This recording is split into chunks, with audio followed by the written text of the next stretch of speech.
Welcome to my little corner of the internet, where we celebrate creativity and growth. Welcome, welcome, welcome. We're thrilled to have you here as we tackle Basilica Julia. The Basilica Julia was a structure that once stood in the Roman Forum. It was a large, ornate, public building used for meetings and other official business during the Roman Empire. Its ruins have been excavated. What is left from its classical period are mostly foundations, floors, a small back corner wall with a few arches that are part of both the original building and later imperial reconstructions, and a single column from its first building phase.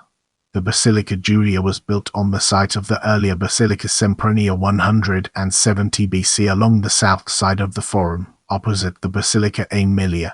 It was initially dedicated in 46 BC by Julius Caesar, with building costs paid from the spoils of the Gallic War, and was completed by Augustus, who named the building after his adoptive father.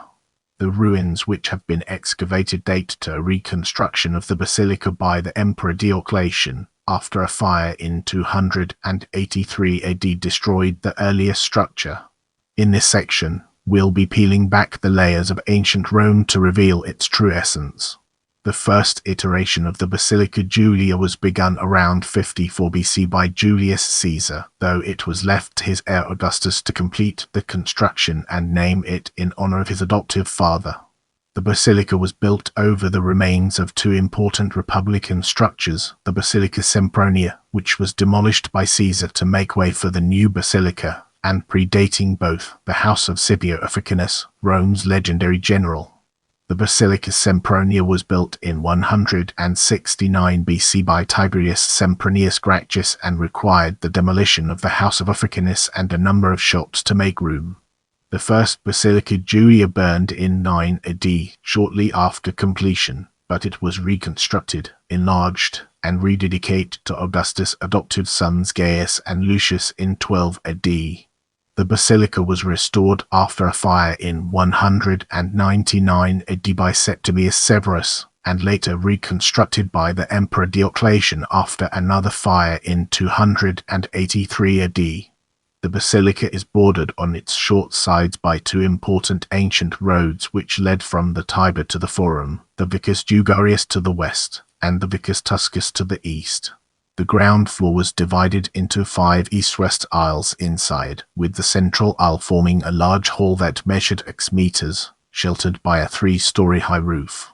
The adjoining aisles to the north and south of the central hall were divided by marble-faced brick columns which supported concrete arcades. The columns in turn supported the upper level of the basilica, which was used as a public gallery.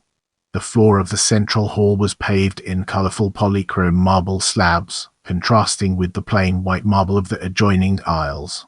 The basilica's facade as it appeared after the Augustan restoration was 2 stories high and arcaded, with engaged Carrara marble columns decorating the piers between the arches on both levels. The basilica housed the civil law courts and taberna shops, and provided space for government offices and banking. In the 1st century, it also was used for sessions of the Centumviri Court of the Hundred, who presided over matters of inheritance. In his epistles, Pliny the Younger describes the scene as he pleaded for a senatorial lady whose 80-year-old father had disinherited her 10 days after taking a new wife. Suetonius states that Caligula greatly enjoyed showering the crowd in the Forum below with money while standing on the roof of the Basilica Julia. It was the favorite meeting place of the Roman people. This basilica housed public meeting places and shops, but it was mainly used as a law court. On the pavement of the portico, there are diagrams of games scratched into the white marble. One stone, on the upper tier of the side facing the curia, is marked with an 8x8 square grid on which games similar to chess or checkers could have been played. The last recorded restoration of the Basilica Julia was undertaken by the urban prefect Gabinius Vettius Probianus in 416 AD, who also relocated several Greek statues by the sculptors Poetlitus and Timarchus for display near the center of the facade. The inscribed bases of these statues recording the restoration still survive. Get ready to immerse yourself in the world of late antiquity and medieval era as we examine its impact and relevance. Thumb up right earth ruins of the Basilica Julia from the Capitoline Hill, showing the broad central hall and side aisles. The Basilica Julia was partially destroyed in 410 AD when the Visigoths sacked Rome, and the site slowly fell into ruin over the centuries. The marble was especially valuable in the medieval and early modern eras for burning into lime, a material used to make mortar. The remnants of kilns on the site, which were found in early excavations, confirmed that most of the building's components were destroyed in this way. Part of the remains of the basilica were converted into a church, generally identified as that of Santa Maria de Canapara, which is mentioned in catalogues from the 12th through the 15th centuries. Other parts of the basilica were sectioned off in the medieval period for the use of different trades.